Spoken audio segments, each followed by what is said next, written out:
सत्य पे सत्य की विजय, बोलो श्री राम जी की जय।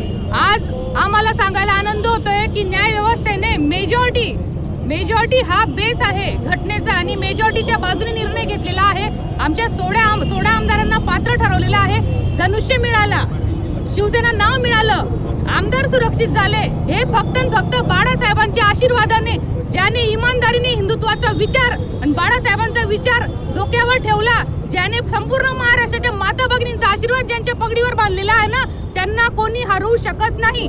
शिवसेनेचा विचार आमचा होता, शिवसेना आमची होती, धनुष्यबाण देखील आमचा होता।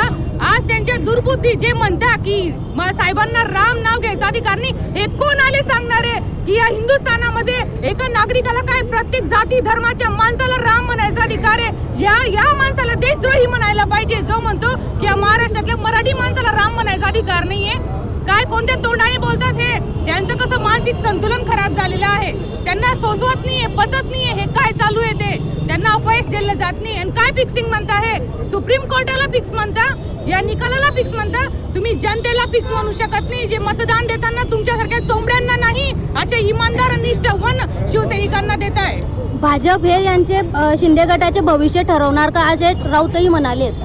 भारतीय जनता पार्टी हा केंद्राचा पक्ष आहे, जे पूर्ण भारतावर त्यांचं हे आहे। नरेंद्र मोदी साहेबांचे विचार आणि बाळासाहेबांचे विचार हे कुठेतरी जुळले म्हणून, आणि विचार एकच आहे तो हिंदुत्वाचा विचार।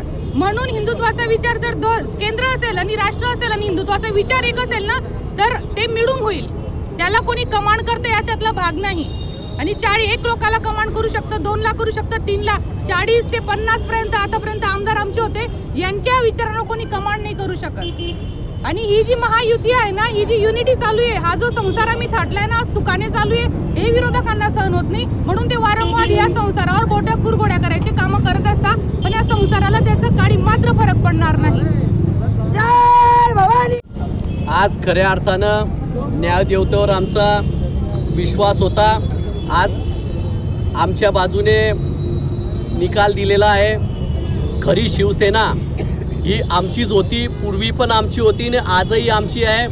जे आपले महाराष्ट्राचे मुख्यमंत्री आदरणीय एकनाथ शिंदे साहेब ज्या पद्धतीने तळागाळाच्या सर्वसामान्य माणसांचे काम करतायत, लोकांमध्ये जात आहेत, त्यांचे काम करतायत, त्यांचे प्रश्न सोडवतायत, खऱ्या अर्थानं हा जनसामान्य माणसांचा आशीर्वाद आदरणीय एकनाथ शिंदे साहेबांच्या या ठिकाणी पाठीची आहे। आणि म्हणून न्यायदेवतेवर आमचा विश्वास आहे आणि प्रभू श्री रामचंद्रांचं धनुष्यबाण हा आमच्याबरोबर आहे।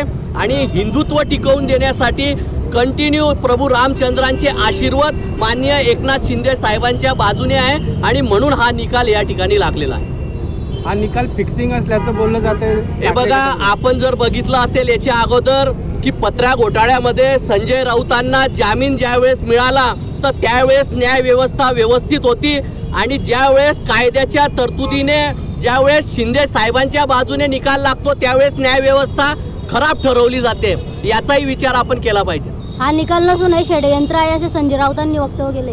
हे कायमच संजय राऊत सकाळी रात्री त्यांना स्वप्न पडतं, सकाळी ते उठता आणि काहीतरी बेताल वक्तव्य करतात, त्यांना जे स्वप्नात येतं ते सकाळी ते बोलतात। शिंदे साहेबांना राम हे नाव घ्यायचे त्यांना हे नाहीये, अधिकार नाहीये। अहो, खऱ्या अर्थानं रामांचा आशीर्वाद एकनाथ शिंदे साहेबांच्याच बाजूने, म्हणून कंटिन्यू निकाल हे साहेबांच्या बाजूने लागतायत।